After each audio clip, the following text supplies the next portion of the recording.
계절의 여왕인 봄이 되었습니다. 자연이 꽃단장을 한참 시작하고 있고 또 겨우내 무채색이었던 나무들도 푸르른 옷을 갈아입기 위해서 분주한 가운데 있습니다. 여러분들도 어떻게 무거운 옷들 좀 다 겨울옷 정리하셨습니까? 네. 이게 참 해야 되나 말아야 되나 고민되는 계절이죠. 이게 봄 날씨가 한 번씩 변덕을 부리면 이게 정리해가지고 넣어두었던 겨울옷을 또 다시 또 꺼내 입어야지 되는 번거로움이 있습니다. 그래도 여러분들 이렇게 옷을 갈아입는 계절이 오면은 약간 설레임이 있잖아요. 아닙니까? 설레임이 좀 있죠. 이게 우리나라는 사계절이 있어서 좋은 것 같아요. 봄, 여름, 가을, 겨울이 있어서 또 그때마다 옷을 또 골라 입는 그런 즐거움도 있습니다. 그러나 인간 세상에 처음 옷이 생겨난 것은 날씨 때문도 아니고 패션 때문도 아닙니다. 죄와 허물을 가리우는 용도로 옷이 만들어졌습니다. 최초의 에덴 동산에서 하나님께서 먹기를 금하셨던 선악과 열매를 먹은 아담과 하와가 하나님이 우려하신 대로 이 과일을 먹고 나니까 눈이 밝아졌어요. 우리가 사람이 살면서요, 안 봐도 되는 건 좀 안 봐도 되거든요. 그냥 눈이 밝아지니까 모든 걸 다 보게 되니까 죄와 허물까지 다 드러나고 다 보이는 겁니다. 그때 하나님이 찾으시잖아요. 하나님의 낯을 피하기 위해서 몸도 숨겨야 됐지만 또 자신들의 몸을 그 나뭇잎을 따다가 그것을 엮어가지고 옷으로 만들어서 자신들의 몸을 가리운 것입니다. 결국 죄를 지은 인간의 본능은 죄와 부끄러움을 가리기 위해서 나뭇잎을 이용한 최초의 옷을 창조해낸 것이죠. 자, 그런 아담과 하와를 긍휼히 여기신 하나님께서 그들에게 가죽옷을 지어 입히셨습니다. 이 가죽옷을 지어 입히시기 위해서는 어떤 동물이 희생을 당해야만 했겠죠. 그 누군가의 희생을 통해서 하나님은 아담과 하와에게 가죽옷을 지어 입혀서 그들이 가지고 있는 그 부끄러움과 죄를 어느 정도는 해결해 주실 수 있었지만, 그러나 나뭇잎으로 만든 옷이나 하나님이 주신 이 가죽옷으로는 죄와 허물을 완전히 가리울 수는 없었습니다. 결국 나뭇잎으로 만든 옷, 가죽옷은 예수님이 오시기 전까지 임시로 입는 옷이었던 거죠.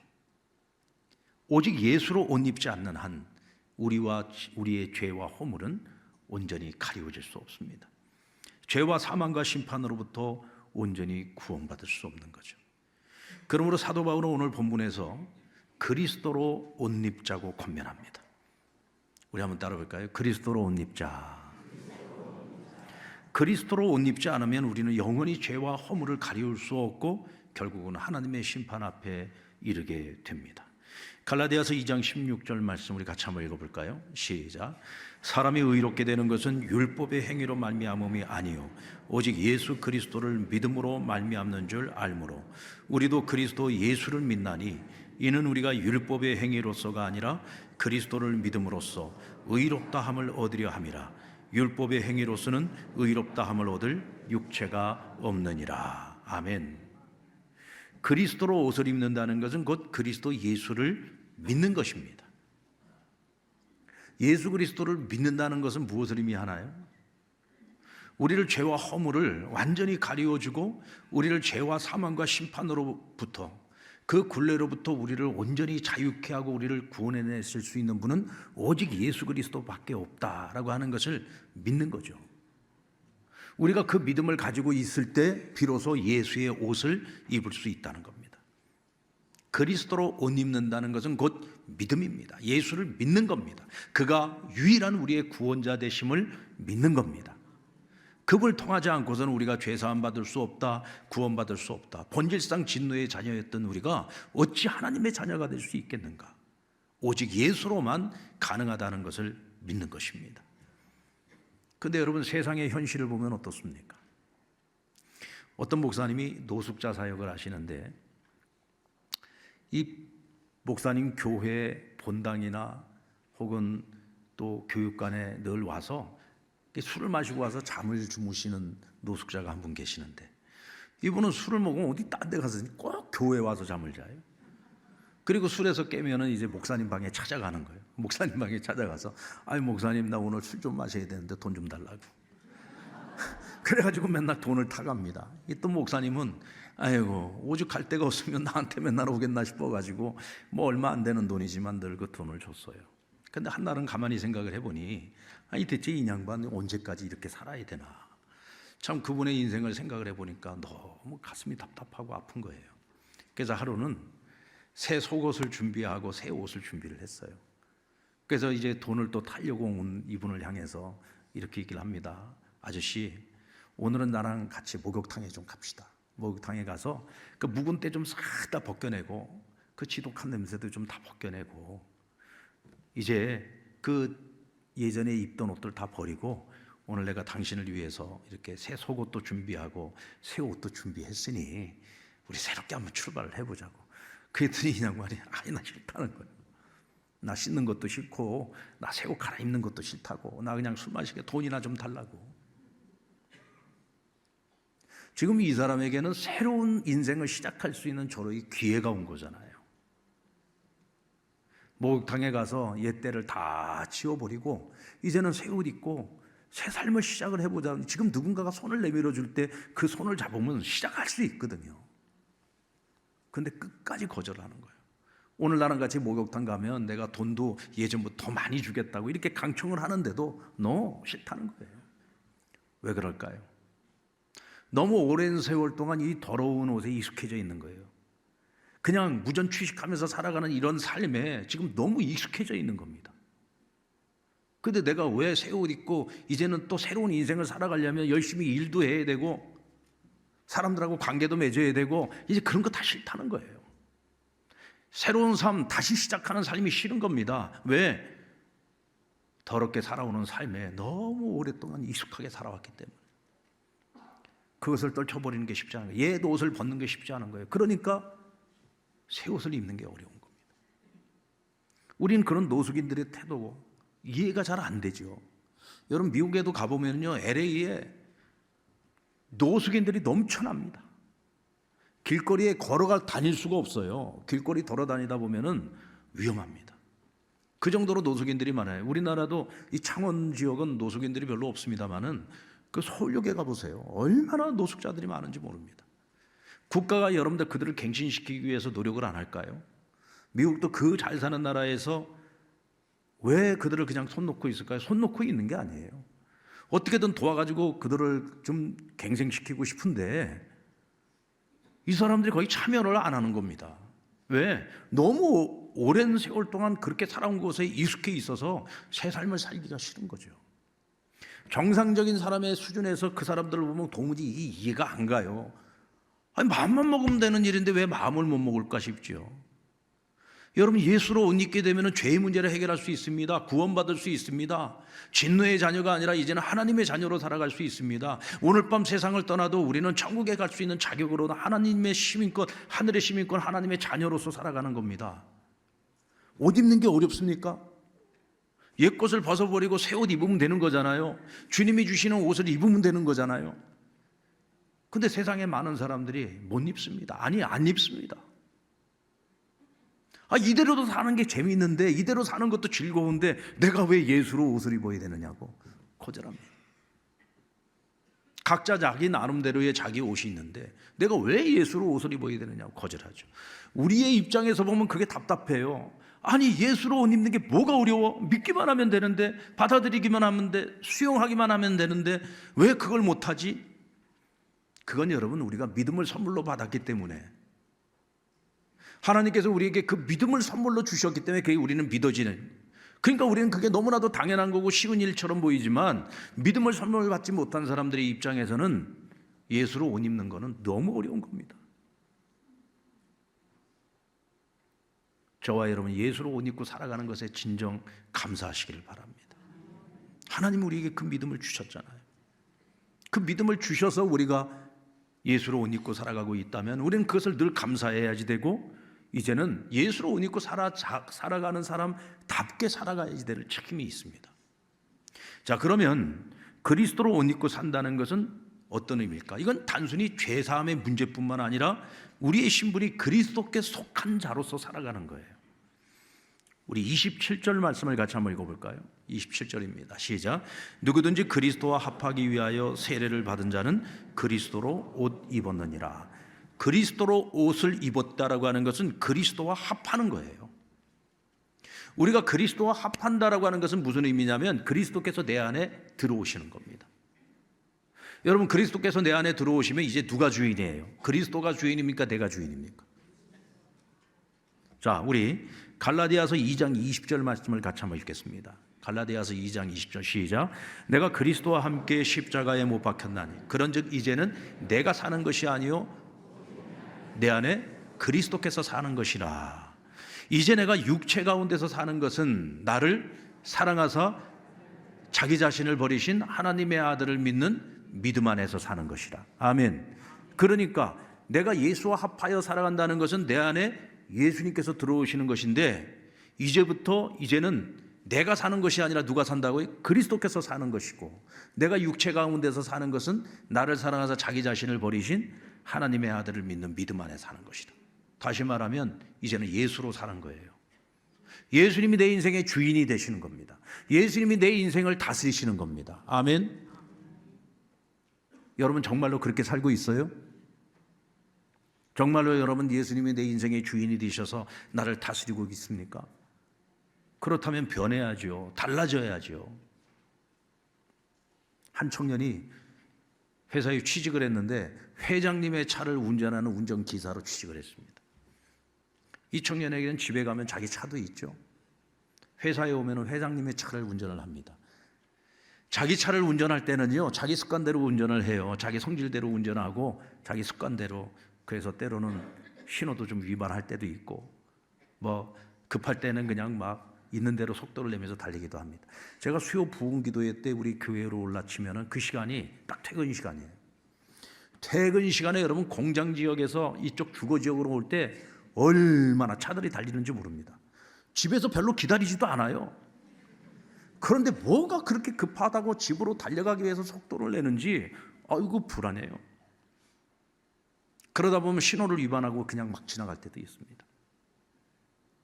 여러분 내 차를 운전할 때는 얼마든지 그럴 수 있겠죠. 내 멋대로 운전할 수 있습니다. 그러나 회장님 차를 운전할 때는 어떻게 해야 돼요? 차도 깨끗하게 관리를 해야 되겠죠. 법규 위반 철저하게 지켜야 되겠죠. 그리고 내가 원하는 대로 속도를 낼 수 있습니까? 안전운전 해야 되잖아요. 규정속도 지켜가면서. 그런데 이 회장님의 차를 운전을 하다 보니까 시간이 점점 지나가면서 어떻게 해요? 자기 차를 운전할 때도 이제는 습관이 바뀌는 거예요. 회장님 차를 운전할 때처럼 내 차를 운전할 때도 천천히 규정속도 지켜가면서 신호 위반 범하지 않고 운전 습관이 바뀌는 겁니다. 여러분 회장님 차만 운전을 해도 조금 시간이 지나면 그렇게 운전 습관이 바뀌는데 우리는 예수님을 내 인생의 주인으로 모시고 예수님과 합하여 살아가고 있는데도 불구하고 우리 삶이 변하질 않아요. 그저 내 성질대로 살고 옛 습관대로 살고 내 멋대로 행동하고. 과연 우리가 예수로 옷 입고 살아가는 것이 맞습니까? 아이가 생일을 맞았는데 아빠 엄마가 정말 예쁜 옷을 사줬어요. 공주 옷을 사줬어요. 아이가 이 옷이 너무 이쁜 거예요. 너무 좋은 거예요. 보통 때는 밖에 나가서 친구들하고 놀고 올 때는 그냥 온몸에다 흙이고 뭐고 그냥 막 먼지 다 뒤집어 쓰고 들어오는데 아이가 공주 옷만 입고 나가면은요 그렇게 조심스러울 수가 없어요. 밥을 먹을 때도 안 흘리려고 조심하고요. 친구들이 흙놀이 하자 그래도 아니야 나 흙놀이는 안 할 거야. 왜요? 이 옷이 너무 이뻐요. 옷 더럽히고 싶지를 않은 거예요. 여러분들 누구한테 좋은 넥타이를 선물 받았어요? 하얀 와이셔츠에 넥타이 메고 어디 가서 여러분 국밥 먹으러 가면 어떻게 합니까? 앞에 가리개 하나 해야 되잖아요. 이게 그렇게 입고 가가지고도 가리개 안 하고 국밥을 먹고 있는 거는요 넥타이가 싼 거라서 그래. 이게 좋은 넥타이 실크 넥타이에 여러분 뭐 하나 튀었다 그러면 못해요. 그거 물로 하거나 드라이 클리닝 맡겨도요 쭈그려져 갖고 못합니다. 그러니까 사전에 조심해야 되는 거예요. 그 가치를 알면 우리가 조심하게 돼요. 우리가 예수로 옷 입고 살아가는데 우리가 함부로 살아갈 수 있습니까? 더럽힐 수 없잖아요. 예전처럼 우리가 함부로 죄짓고 살 수 없잖아요. 어떻게든 죄와 싸워서 우리가 이기려고 노력을 해야 되고, 내가 입고 있는 예수의 이 옷을 더럽히지 않기 위해서 우리가 최선을 다해야죠. 그 주님의 뜻에 맞추어서 살아가야 되는 것이죠. 여리고성의 세리장이었던 삭개오를 생각해 보세요. 예수님이 그 집에 가서 그와 함께 유화하고 그와 함께 식사를 나누고 대화를 나누고 난 후에 예수님이 그 사람 보고 네 재산 소유 팔아가지고 가난한 자들 나누어자 이런 말씀하신 적이 없어요. 그런 명령하신 적도 없는데 삭개오가 마음의 결정을 내립니다. 예수님, 내가 가진 소유의 절반을 팔아 가난한 자들 나누어주고, 내가 토색한 것이 있으면, 억지로 빼앗은 것이 있으면 내가 4배를 갚겠습니다. 이 얘기는 다 팔아서 다 나눠주겠다는 얘기입니다. 그리고 전 주님을 따르겠습니다. 왜요? 예수님 만나고 나니까 자기가 일평생에 그냥 목표로 삼고 살아왔던, 집착하고 살아왔던 그 모든 물질, 이거 아무것도 아니야. 배설물처럼 여겼단 말이에요. 사도 바울의 고백처럼. 그러니까 내가 예수님 한 번만 바라보고 예수님을 따르는 삶을 위해 모든 것 다 버리겠다는 겁니다. 한 부자 간원이 주님을 찾아왔잖아요. 어떻게 내가 영생을 얻습니까? 너 율법 다 지켰냐? 다 지켰습니다. 한 가지 부족한 것이 있다. 내 소유를 팔아서 가난한 자들 나누어주고 너 나를 따르라. 그러자 그가 근심하여 돌아갔다 그랬습니다. 무엇 때문에 근심하였다고 했어요? 많은 재물 때문에 근심하여 돌아갔다. 이 청년은 지금 영생에 관한 아주 알고 싶어하는 그 영생을 어떻게 얻어야지 되는지에 대한 그 관심이 있어요. 그런데 아직까지는 이 영생의 문제보다 내가 가지고 있는 이 재산을 지키는 거, 이 재산을 유지하는 거, 내가 이 세상의 것들을 내가 누리며 살아가는 거, 내가 이것 때문에 사람들에게 부러움을 사고 내가 이것 때문에 누릴 수 있는 이 모든 것들, 이거 포기하고 싶지 않은 거예요. 아직도 이게 더 큰 가치를 갖고 있어요. 예수를 따르는 삶보다는 여기에 훨씬 더 관심이 많고 여기에 훨씬 더 큰 가치를 두는 거예요. 그러니까 이거를 내려놓지 못하는 거죠. 하나님과 세상을 겸하여 섬길 수 없다고 하지 않았습니까? 결국은 여러분, 믿음의 길이라고 하는 건 선택입니다. 내가 무엇을 선택하며 살아? 하나님을 선택할 거냐, 세상을 선택할 거냐?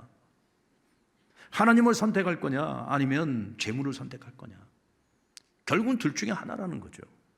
양다리 걸치고 살아가는 마음으로는 우리가 절대로 예수 옷 입고 살아가는 것이 불편할 수밖에 없다는 거예요.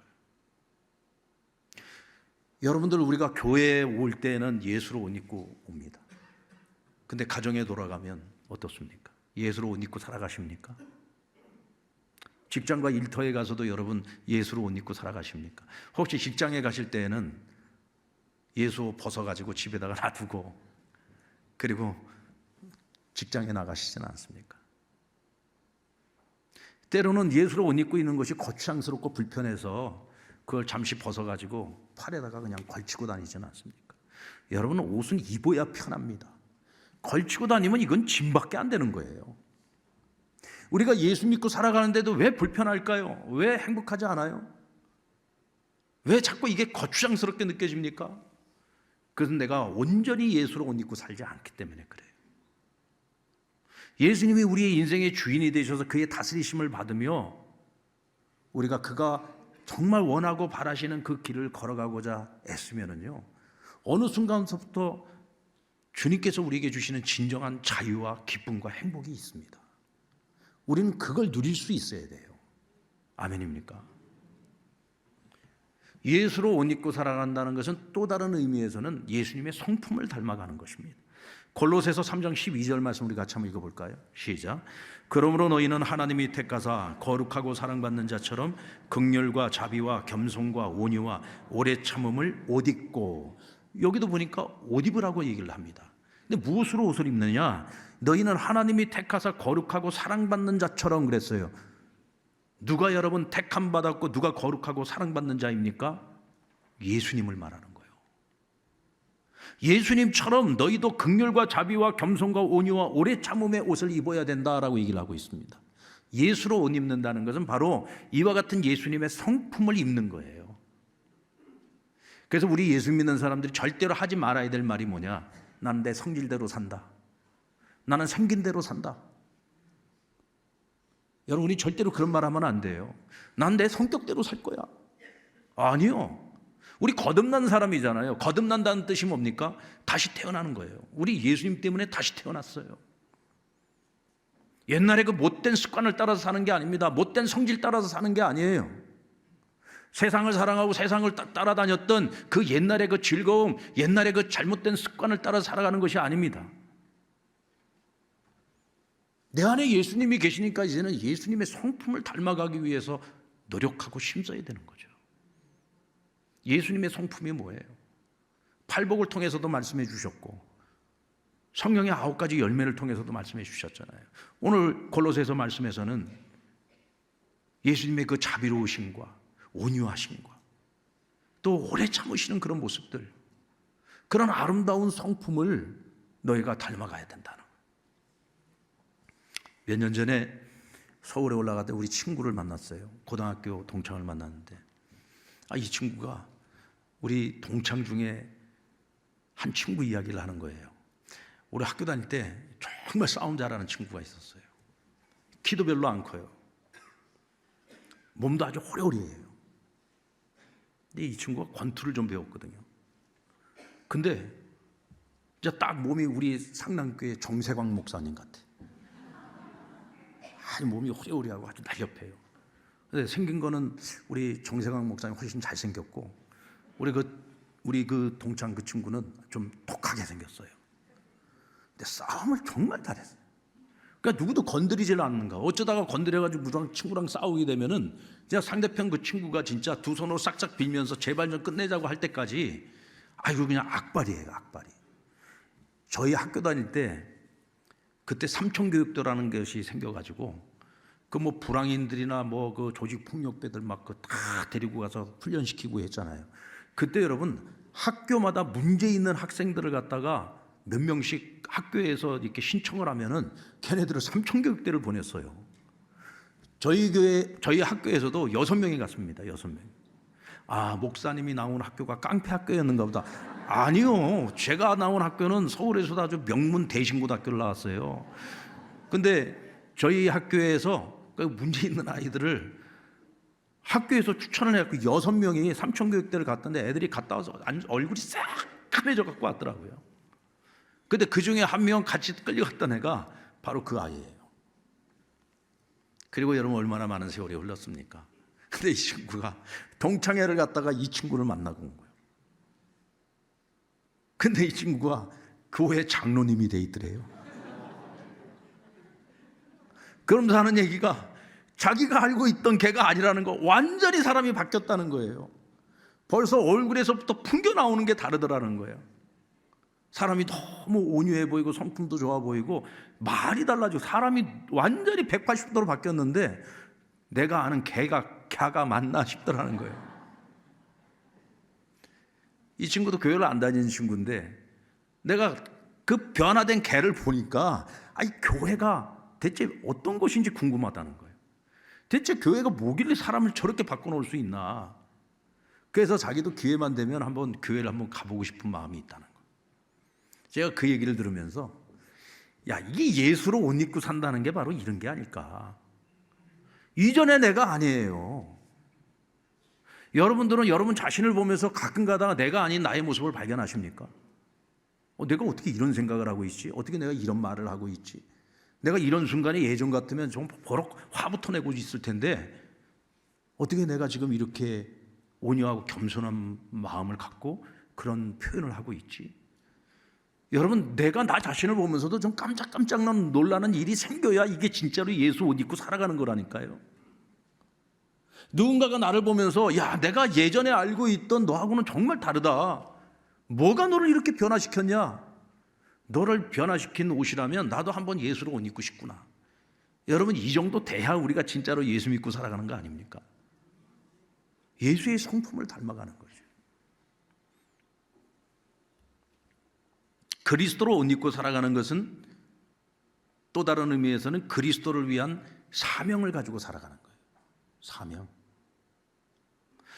여러분, 우리가 일상적으로 입는 옷과 우리가 일터에 나가서 일터에서 특별히 내가 하는 그 일에 맞는 유니폼을 입는 건 달라요. 여러분, 항공사의 스튜디오스들을 보십시오. 얼마나 옷이 아름다워요. 이제 그 옷을 딱 입고 있으면 너무 멋져 보이잖아요. 그런데 그 옷을 입고 그분들이 하는 일이 뭐예요? 비행기가 하늘에 떠 있는 동안에 계속해서 그 손님들을 서비스, 접대하는 일을 하는 거잖아요. 일을 하는 겁니다. 노동을 하는 겁니다. 겉으로 볼 때는 그 옷이 굉장히 아름다운 옷처럼 보이지만 사실은 그들이 그 옷을 입고 일을 할 때 편하게 일할 수 있도록 옷 재질부터 시작을 해서 옷 부분 정말 디테일한 하나하나까지 얼마나 신경을 써서 만들어진 옷이겠습니까? 그냥 유니폼이 아니란 말이죠. 그러면 왜 스튜디오스들에게 그런 아름다운 작업복을 입히는 겁니까? 그 옷을 입는 그 순간서부터 이제 나는 없고 오직 사명만 있는 거예요. 때로는 정말 진상 손님들도 있습니다. 그래도 그 진상 손님들을 응대할 때 화내지 않고 인상 쓰지 않고 끝까지 아름다운 미소로 그들을 응대하지 않습니까? 때로는 뭐 그냥 뭘 잘못 먹은지 또 다 토해내는 사람들도 있어요. 그거 가서 그거 다 닦아내지 않습니까? 왜 그렇게 하죠? 그 옷을 입고 있는 동안은 철저하게 나는 없고 사명만 있는 거예요. 우리가 예수로 옷을 입고 살아간다라고 하는 것은 그 옷을 입는 순간 나는 없고 오직 예수만 있는 거고 오직 예수님께서 우리에게 주신 사명만 있는 거예요. 여러분, 사도 바울이 그리스도의 복음을 전할 때 하나의 원칙을 정합니다. 고린도전서 9장 말씀에 보면 바울은 내가 유대인들에게 복음을 전할 때에는 유대인처럼 전했다. 내가 이방인에게 복음을 전할 때는 내가 이방인처럼 되어 복음을 전했다. 이렇게 얘기를 합니다. 굉장히 융통성 있게 내가 복음을 전했다는 얘기잖아요. 나는 유대인이니까 내가 이 복음을 전할 때 이방인에게 전하더라도 나는 철저하게 유대인처럼 전하겠다. 이게 아니에요. 철저하게 나를 변화시켜서 나를 그 사람의 입장에 맞추어서 그래서 헬라인들이 쓰는 헬라어로 라틴어 뭐 로마 사람들에게 전하려면 내가 라틴어로 그들의 언어로 또 그들의 어떤 생활 습관 뭐 문화 이런 것들을 철저하게 고려해 가면서 복음을 전한다는 거예요. 근데 여러분, 우리가 아는 것처럼 바울이라는 사람이 그렇게 융통성이 있는 사람이 아닙니다. 이 사람 뭐 하나에 딱 꽂히면은요 고집불통이에요. 내가 옳다고 생각하는 것이 있으면 그것을 위해서 무슨 짓이든지 하는 사람입니다. 그러니까 예전에 기독교가 이단이라고 생각을 하니까 그 기독교인들 핍박하겠다고 다메섹까지 그 먼 길을 달려간 사람 아니에요. 1차 선교 여행 때 마가 요한이라고 하는 젊은 청년을 시종도는 자로 해서 같이 선교 여행을 떠났습니다. 그런데 이 마가가 어떤 이유 때문이었는지는 모르지만 중도에 돌아오게 됩니다. 근데 그 일 때문에 이 선교팀에 굉장히 어려움이 있었어요. 근데 2차 선교 여행을 출발하기 전에 이 마가 요한이 자기 삼촌인 바나바에게 찾아가서 삼촌, 내가 1차 선교 여행 때 내가 중간에 돌아온 걸 정말 후회합니다. 내가 2차 선교 여행에 꼭 동행했으면 좋겠습니다. 그래서 바나바가 바울에게 청거를 합니다. 지난번에 마가 요한이 아직 나이가 어려서 그런 실수를 했는데 지금 반성하고 있다. 이참에 데리고 가서 좀 사람 좀 만들고 일꾼으로 좀 키워보자. 여러분 같으면 어떻게 하시겠습니까? 생각 안 해봤죠? 근데 바울은 생각할 것도 없어요. 그냥 이런지하의 거절입니다. 왜? 우리는 선교가 더 우선이야. 선교가 더 중요해. 지금 선교를 하러 가는데 지난번 1차 선교여행 때 마가 요한이 중간에 돌아가는 바람에 우리가 얼마나 큰 어려움을 겪었냐. 아직 저는 성숙하지 못하다. 저를 데려가면 또다시 저런 실수를 할 수 있다.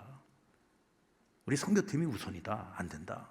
끝까지 거절을 해요. 그래서 결국은 바나바와 바울이 서로 등을 돌리고 팀이 두 팀으로 나뉘어지지 않습니까? 여러분, 그랬던 바울이 복음을 전하며 일생을 살고 깨달은 게 있어요. 융통성이 필요하구나. 융통성이라고 하는 것은 여러분 이랬다 저랬다 하는 것을 말하는 것이 아니라 복음을 전하는 것이 목표이기 때문에 이 복음을 전하기 위해서는 나의 고집, 나의 편견, 나의 생각들 그 어떤 것도 복음을 전하는데 방해가 되는 것이 있다면 그것을 내려놓을 수 있어야 된다는 거예요. 왜? 사명이 먼저이기 때문에. 사명이 내 성격, 내 기질, 사명이 먼저이기 때문에 얼마든지 내가 내려놓을 수 있고 더 참을 수 있는 거고 견딜 수 있는 거고 기다릴 수 있어야 되는 것이죠. 이게 여러분 예수로 옷 입고 살아가는 거예요. 이게 성숙함인 겁니다.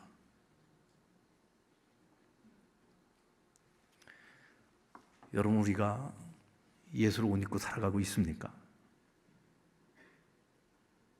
때로는 그것이 불편해서 벗어서 내 팔에다가 걸치고 다니고 있지는 않은가요?